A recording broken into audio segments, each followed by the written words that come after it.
Bon après-midi à tous. J'espère que vous allez bien. Ici Joanie, votre stagiaire en sexologie à la Maison de la Famille. En fait, je vais prendre 2 minutes de votre temps cet après-midi pour vous parler d'un sujet qui est tabou. En fait, 2 sujets qui sont tabous. Cette semaine, c'est la semaine nationale de la prévention du suicide.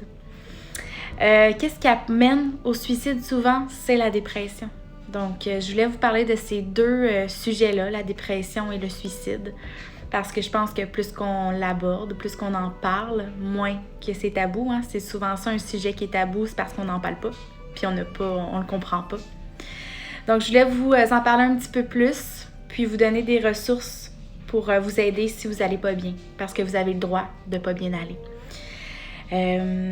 Si vous êtes très fatigué, vous êtes en fait constamment fatigué, vous êtes constamment triste, vous perdez aussi de l'intérêt pour les choses que vous aimiez faire, vous perdez l'appétit et que ça persiste depuis un petit bout, ben ça se peut que vous soyez en dépression. Et là, tantôt, quand je disais que c'est un sujet qui est tabou, c'est pas des menteries, c'est un sujet qui est tabou. On a l'impression que c'est juste les gens qui ont des problèmes de santé mentale à la base qui vont faire une dépression, mais non. En fait, la dépression discrimine personne. Elle peut toucher tout le monde, la dépression. Peu importe le genre, que vous soyez un homme ou une femme. Peu importe l'âge. On voit de plus en plus d'enfants faire des dépressions. Les personnes âgées peuvent en faire aussi, donc peu importe l'âge, peu importe votre statut socio-économique aussi, vous pouvez être dans la pauvreté, faire une dépression et être très riche et en faire une. Peu importe aussi votre ethnicité, de où vous venez dans le monde ou votre religion, vous pouvez faire une dépression. Donc la dépression ne discrimine personne, ça peut arriver à n'importe qui. C'est pour ça qu'il faut être attentif à ces signes-là. Qui nous permettent de voir si on va bien ou si on va pas bien. Et le plus important là-dedans, c'est de ne pas le garder pour nous, c'est d'en parler ouvertement. Parce que parler de ça à la base, dans certains schémas de pensée, ça peut paraître faible. Mais c'est pas faible parler de ça, de parler qu'on va pas bien.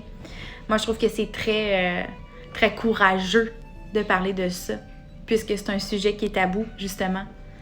Donc, en parler, c'est courageux, mais ça permet aussi de s'en sortir. Je vous ai mis pas dans les commentaires, mais dans la publication, des ressources. Donc, si vous vous identifiez à ce que j'ai dit dans la vidéo, appelez. Appelez au 1-866-APPEL. C'est des intervenants qui sont très bien outillés pour vous aider. Je vais vous mettre d'autres ressources aussi. Le 811, l'info sociale, est là pour vous aider également.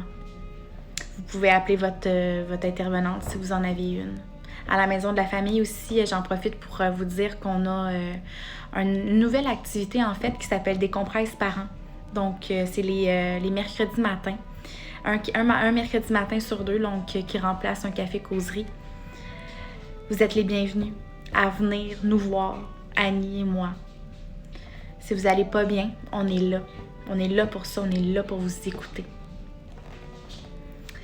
Puis si en ce moment vous écoutez la vidéo puis vous vous dites « mais moi j'ai une sœur ou une amie ou peu importe que ces symptômes-là qui ne va pas bien depuis un moment », vous pouvez aussi appeler à ces lignes-là d'information qui vont vous donner plein d'outils.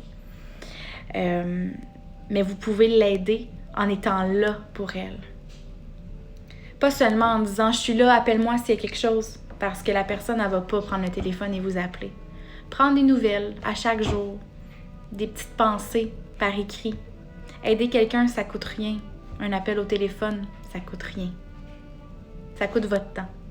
Mais je pense que c'est du temps bien investi. Donc voilà, j'ai fait ce cours parce qu'on pourrait en parler pendant des heures de ça. Mais je trouvais ça important de vous faire une petite vidéo en cette semaine-là. Parce que cette semaine-là qui est la prévention du suicide. Prévenir, c'est en parler, comme je disais tantôt. Donc, c'est pour ça que je trouvais ça primordial de vous faire cette petite vidéo-là cet après-midi. Donc, sur ce, je vous souhaite une belle journée. Puis, quand ça va pas, faites juste fermer les yeux puis pensez à un élément positif qui vous est arrivé au courant de votre vie. Il y en a un, c'est sûr. Si vous ne le voyez pas, appelez un ami, appelez un membre de votre famille, appelez à une ligne d'info sociale. Il y a toujours quelqu'un au bout du fil qui va vous écouter. Je vous souhaite une belle journée. Bye tout le monde.